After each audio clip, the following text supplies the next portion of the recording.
What is up, everyone? Welcome to 5 Things We Learned from Gameweek 4. My name is Ryan, and welcome to the Football Chatbox.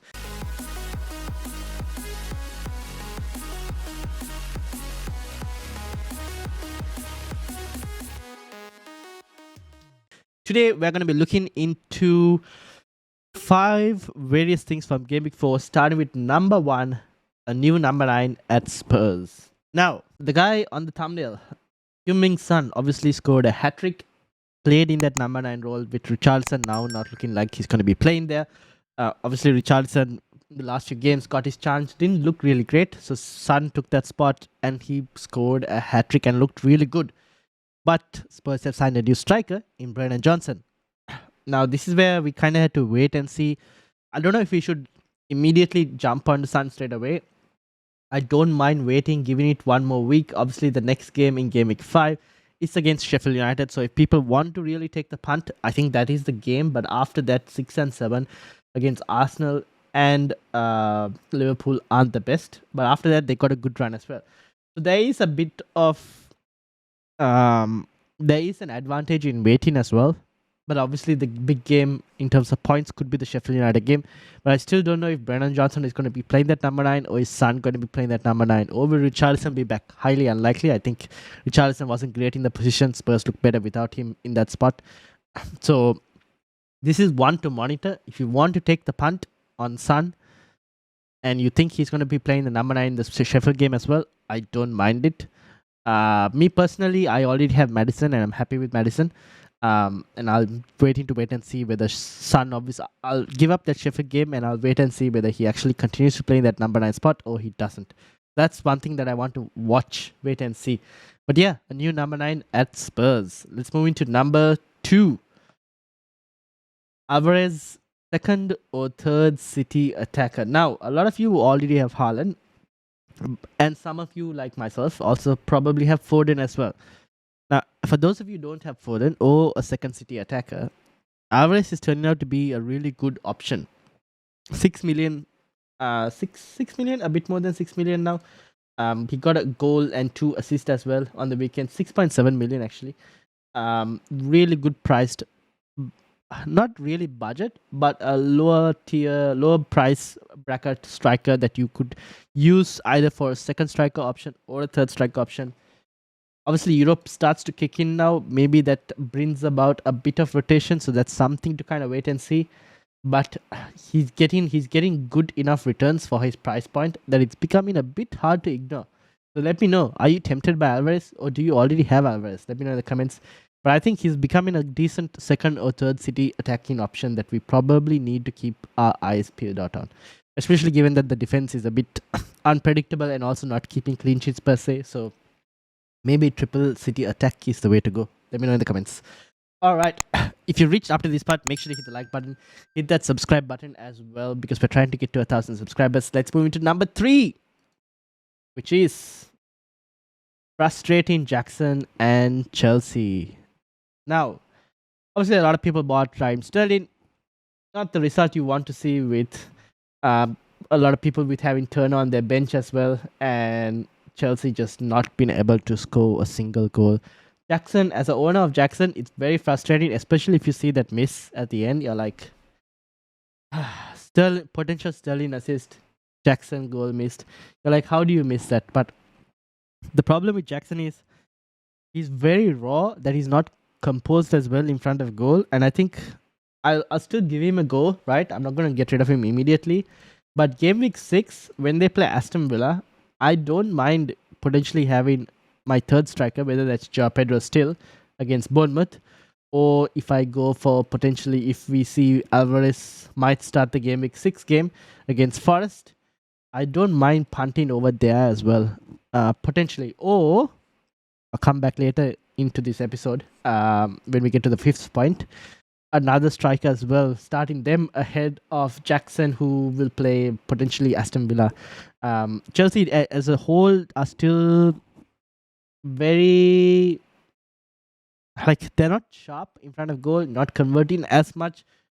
Maybe we all got swept under the hype of Luton and thought Chelsea were better at scoring goals. They're still creating chances, but not putting them ahead, not finishing them. So we'll have to wait and see how that continues. But for as a Jackson owner, I'm going to keep him a bit more. But obviously, he's one of the names on the chopping block as soon as the fixtures end in game week 8. So yeah, let me know your thoughts. If you're a Jackson owner or Sterling owner, let me know. And let's move into number 4. Goalkeeper problems. Now, Pickford, man, he still managed to score more than Onana, didn't he? Even though he gave an own goal. Another no clean sheets, own goal. Luckily made a few saves, so got some save points. I managed to get on 1-pointer. A lot of owners will be frustrated. I can understand and might be looking for places to go. I personally think if you're not wildcarding anytime soon, I would probably transfer him out. If you're not wildcarding in game week after game week 8, if you're not wildcarding during the game week 8, game week 9 international break, I would probably take him out. For who, I think Vicario is still a good option. Flecken is still a decent option. I know they have tough fixtures in game week 6 and 7, but it's decent enough that the long run is decent enough that I don't mind moving to them. You could also, if you don't want to play him, and if let's say you have a Turner, I am looking actually to start Turner in game week 5 because I have Onana, and obviously Everton have Arsenal. So if you want to start Turner, if you have Turner, I am all for that, to be honest. And actually, speaking of Onana, he's the other goalkeeper problem. 2 back-to-back 0-pointers for a 5 million goalkeeper is definitely not worth it. And I don't see United keeping any clean sheets anytime soon. Even over the easier games against the likes of Burnley or Crystal Palace, I see United conceding. And since I'm thinking of trying to stretch that wildcard, I might potentially in game week 6 even, if I can find a decent goalkeeper option, like a Vicario or a Flecken. Well, actually, who does Turner plays City in game week 6? Something to consider because I might look to maybe wait till Spurs' tough fixtures are done against who do they have? Liverpool and Arsenal, and then probably do the goalkeeper switch then if I'm not going to wildcard come game week after game week 8. So we'll see. Something to kind of consider. But yeah, he's also another name on at least he's probably the first name on the chopping block for me, at least on my team, over Jackson as well, if I don't wildcard anytime soon. So yeah, 2 goalkeepers, bit of an issue. Do you have this issue? Who are you looking at in terms of goalkeepers, or are you just going to play Turner like me? Let me know in the comments. At least Turner is getting save points if he's not keeping cleans at least. So something to kind of consider. And then onto a final one, which I mentioned in like point number 2 as well. Oh, sorry, in point number 3, which is now we're looking into point number 5, looking ahead. Now, why looking ahead? Now, Callum Wilson. And why Callum Wilson? So he came on against Brighton, scored a goal. He's getting a few minutes, not great, but there's probably a punty case to be made for getting him against Sheffield United in game week 6. When Newcastle play in game week 5, they have Brentford, obviously. Before game week 6, they have a Champions League fixture. So assuming maybe Isak starts that, maybe Callum Wilson starts game week 6. And the reason I'm thinking of that is because between game week 6 and game week 7, they have Manchester City in the cup game as well. So I'm wondering whether some rotation will start to kick in and whether Callum Wilson could be an option. This is something to watch, and which is why it's like looking ahead basically, but something to kind of consider whether Callum Wilson could be a decent option going forward. Then finally, the other one as well, looking ahead, Darwin Núñez. Now, the rumors continue at the time of recording on the Tuesday of the 9th, on the 5th of September. Salah is still at Liverpool, but the rumors are strongly going up in terms of Saudi putting a bid for Salah. Will that mean that Salah leaves? We'll have to wait and see. But by the time you're watching this, he might have even gone or he might be staying. We don't know. We'll see. But if he does leave, Darwin Núñez does become a potential option. Again, looking ahead, Liverpool's fixtures do get better from, I think, game week 6 onwards as well. They do get a bit, not really game week 6 onwards. They have a mixed bag of runs, but they do have a decent set of fixtures coming up though, if I'm not mistaken. Let me get that up again.